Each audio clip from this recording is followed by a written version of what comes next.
Should I use this on the locking wheel nut? Spring is actually not even on it.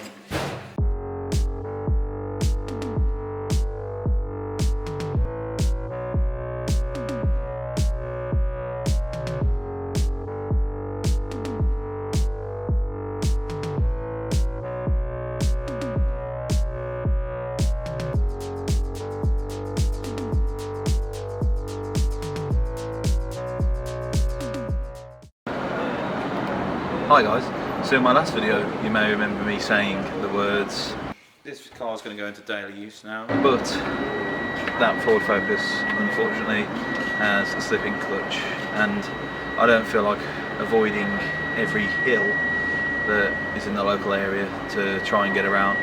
So I'm instead going to put one of my other cars back on the road. So my choices are the Audi that I was using every day, this Skoda Octavia, a BMW over there. So I'm not planning on using this because I need to spend a little bit of money on it, which I don't have currently. BMW has too much missing, like the front end. I do have the parts. It's about the same amount of work to get the BMW back on the road as it is to get the Octavia back on the road. Plus I've got to fit the front end and get wheels for it. So it's going to be the Octavia that I put back on the road. So this Skoda then, it is going to take a little bit to get back on the road. It needs at least a front spring and I think 2 front lower arms. It also needs rear discs and pads. I can't remember what the front ones are like. I'm assuming they'll also need replacing or, you know, some sort of surface refinishing. It's also going to need top mount, that's what else it needs.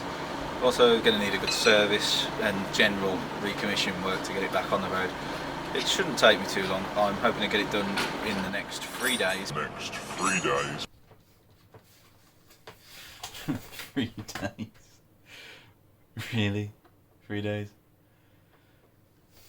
Because that's when the MOT on the Focus runs out and I don't feel like having no car. This one's the closest, so I think this one's going to be the one that gets on the road.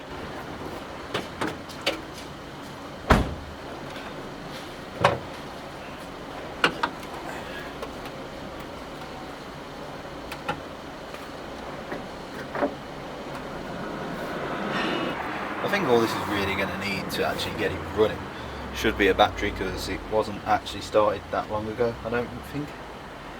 But hopefully I stick a battery on it and it fires up and I don't have to do anything else. Yeah, it's got oil in it. Yeah, an oil cap.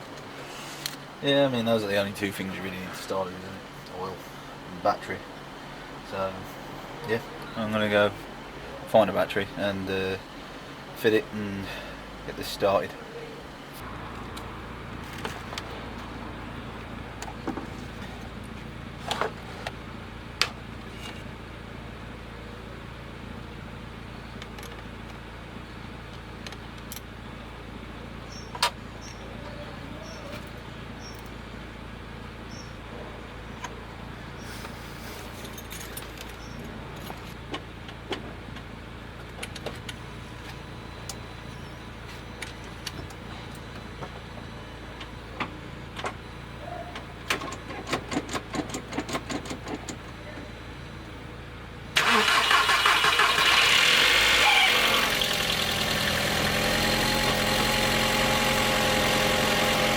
So great news is we have a car that runs, so that's nicer. It's sitting here idling fine. There's not really any issues, so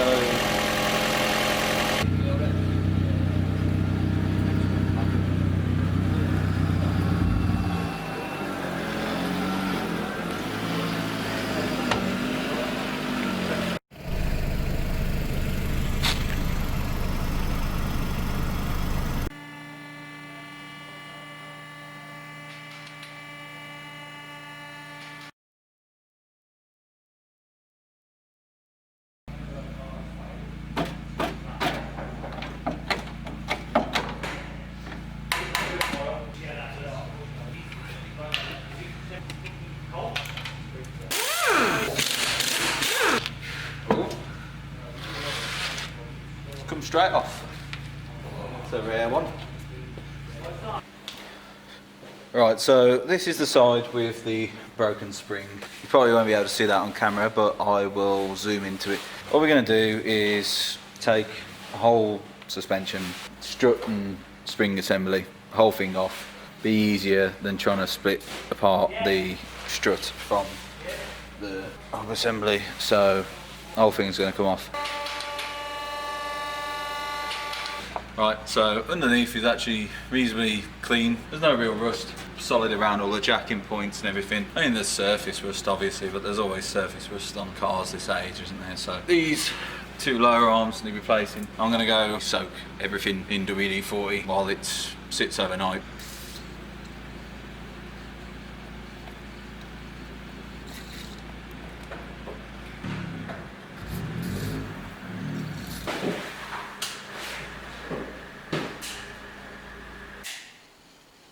Right, so it's now the following day and some parts have arrived. I've got tie rod end, top mount, two of these anti-roll bar links. These link on? Yeah. The two lower arms and rear brake pads. I've still got some other parts to arrive yet. I've got the spring to arrive. That's not, unfortunately, not going to arrive till Monday. I'm going to carry on with where I was yesterday and carry on disassembling the front suspension and just go from there. So I think the first thing I'm going to do is get the caliper and the disc off, because I need to sort this disc out anyway and it needs to come off, so it's just coming off first. Why am I doing this? Turns out I don't know which way loosening is.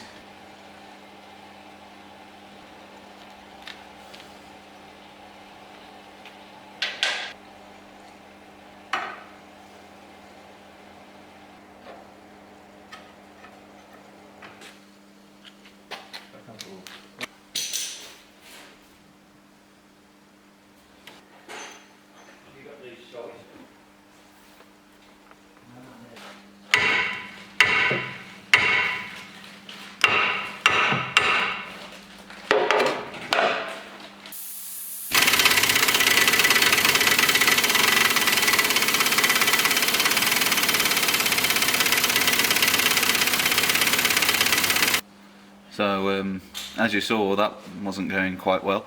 So I think what I'm going to do is take the anti-roll bar link out and this plastic out, get a bit more access to it. Hopefully I can get the bigger air gun in there and that might take it off. Well, that's that off.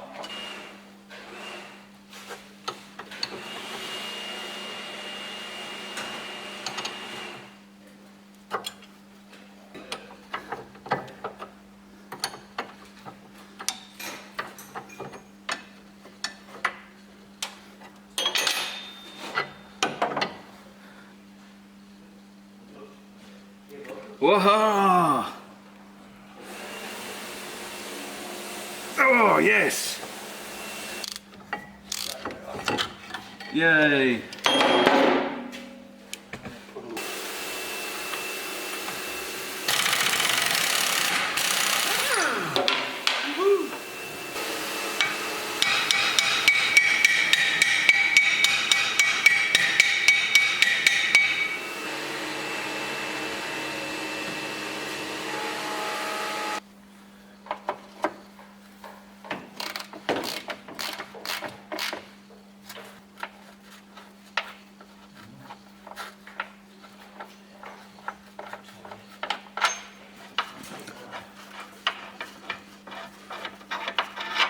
Alright, so this lower arm is off pretty much. I've put this bolt back in so we've got something to lever against when we take the track red end off, because that's pretty seized, so we're going to have to heat that up. I'm going to jump over to the other side. Should I use this on the locking wheel nut? It's got it out. Yeah.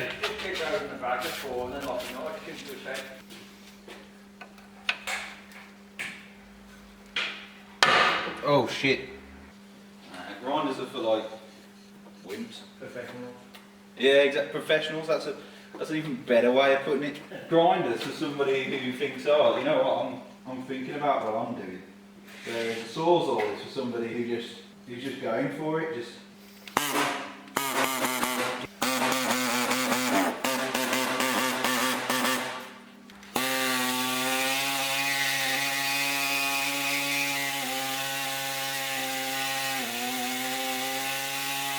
Should probably throw these on the top. Getting my hoodie caught in the sawzall doesn't sound like a great way to finish off my Saturday.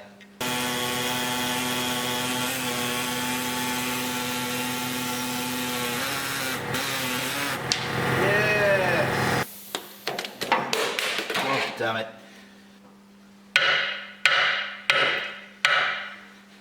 And now I have a free lower arm.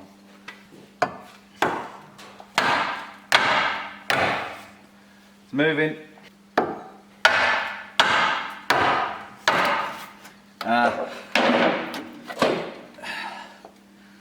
There we go.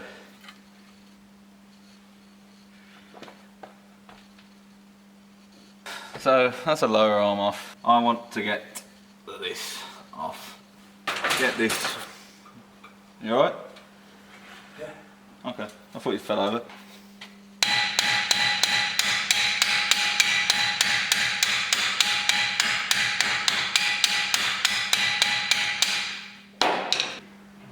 Very bent disc pin.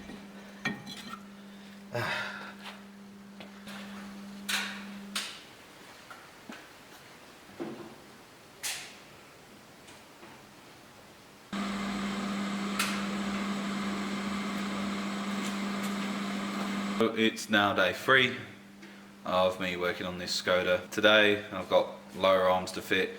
I've got to get that track rod end off. I also want to get the strut out this side just so it's ready for Monday for me to just switch the springs and top mount over and just put it back in. I'm also hopefully today going to be stripping down the rear brakes and taking a look at those. I know it needs the rear discs and the rear pads, so hopefully get them stripped apart, built back up together today, hopefully, if we have time. If I don't get stuck on the track rod end for hours. We're going to take the age-old approach of it can't be tight if it's liquid. So let's just heat this up and hopefully the track rod end will finally come off.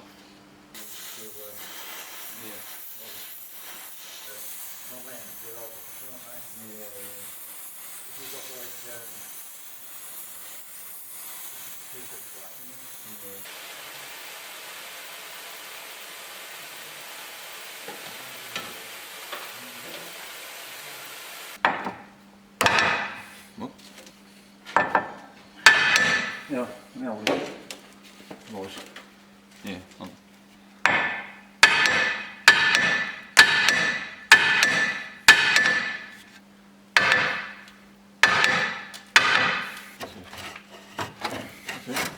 Just still in the toolbox now.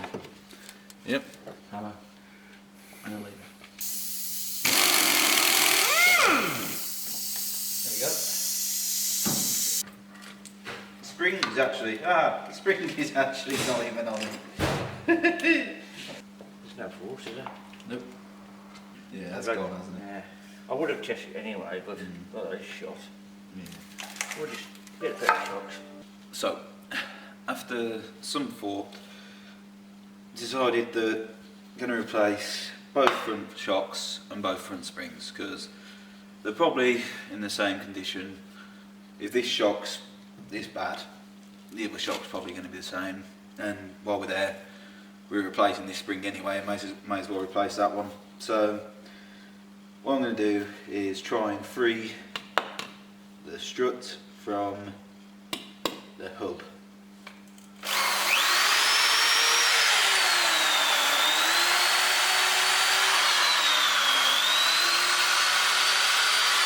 Now it's time for the maintenance spray.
guess that'll do for today. Everything's just fighting me, and I'm kind of tired, and it's a Sunday, and it's 9 o'clock. So that's the end of part 1. If you've enjoyed this video, please like, comment and subscribe. If you want to see me fit some new parts to the Skoda instead of take some old ones off, please join me again for part 2. In part 2, I'm hoping to remove the parts that I haven't yet removed and fit new parts, because I need it on the road, and I was hoping to have it done by tomorrow, but I don't think I will. Stay tuned for part 2. Like, comment, subscribe if you enjoyed the video.